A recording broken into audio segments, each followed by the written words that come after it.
और खबर मध्य प्रदेश से, जहां अतिक्रमण हटाने की कार्रवाई के विरोध में बीजेपी नेता उमा भारती का अनोखा अंदाज दिखा।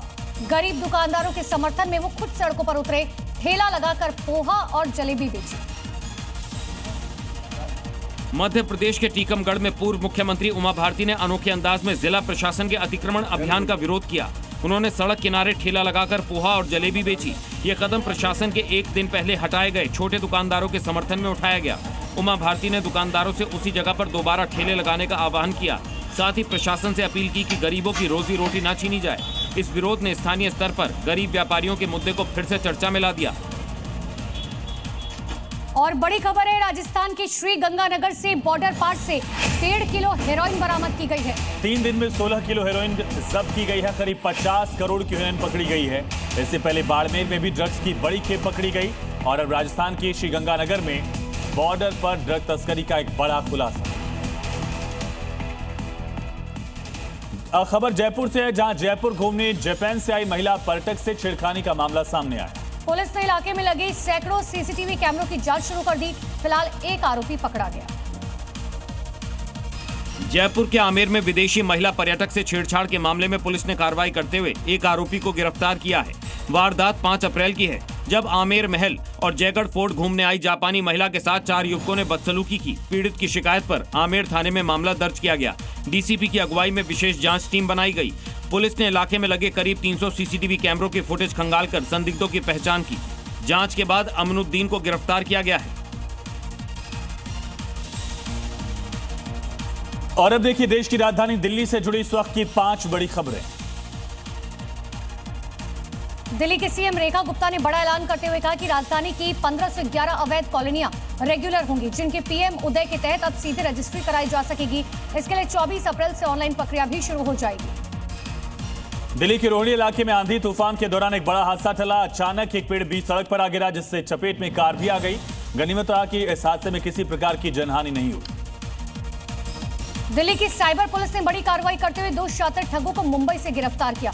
उनके कब्जे से 6 मोबाइल फोन बरामद किए गए। पुलिस के मुताबिक आरोपियों ने 3 लोगों से 6 लाख से ज्यादा की साइबर ठगी की है। एलपीजी गैस को लेकर दिल्ली विश्वविद्यालय के वाइस चांसलर ऑफिस गेट के बाहर छात्रों ने प्रदर्शन किया। छात्रों ने गैस सिलेंडर की किल्लत का आरोप लगाया। कहा सिलेंडर नहीं मिलने के कारण डूटा की कैंटीन बंद हो गई है, जहां सस्ता खाना मिला करता था।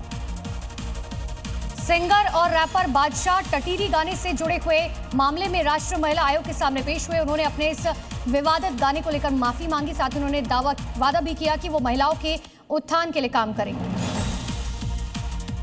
और इसी बीच एक बड़ी खबर है, सीजफायर के बाद अमेरिकी तेल की कीमतों में तेजी से गिरावट दर्ज की गई है। अमेरिकी तेल की कीमतों में 15% से अधिक की गिरावट दर्ज की गई है। ब्रेंट क्रूड ऑयल की कीमत 95 प्रति बैरल डॉलर तक पहुंच गई। तो जो ब्रेंट क्रूड $113 प्रति बैरल था, वो गिरकर अब $95 प्रति बैरल हो चुका है।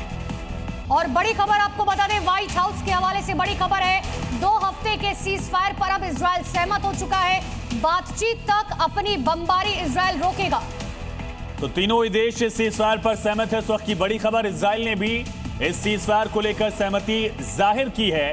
अब महायुद्ध क्या रुक जाएगा, ये बड़ा सवाल। अमेरिकी राष्ट्रपति ट्रंप ने पाकिस्तान के प्रधानमंत्री शहबाज शरीफ और सेना प्रमुख आसिम मुनीर से बातचीत की। पाकिस्तान ने ईरान पर संभावित हमले को रोकने की अपील की। इसके बदले हॉर्मुज को सुरक्षित रूप से खोलने की शर्त रखी गई।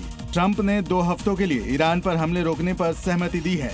अमेरिका का दावा है कि उसके सैन्य लक्ष्य पूरे हो चुके हैं। ईरान के 10 सूत्रीय प्रस्ताव पर ज्यादातर मुद्दों पर सहमति बन गई है और जल्द ही अंतिम समझौता संभव होगा। और इसी बीच एक बहुत बड़ी खबर है, ईरान के नए सर्वोच्च नेता मुस्तफा खामेनी ने गहन कूटनीति और चीन के दबाव के बाद सीजफायर पर सहमति जाहिर की है।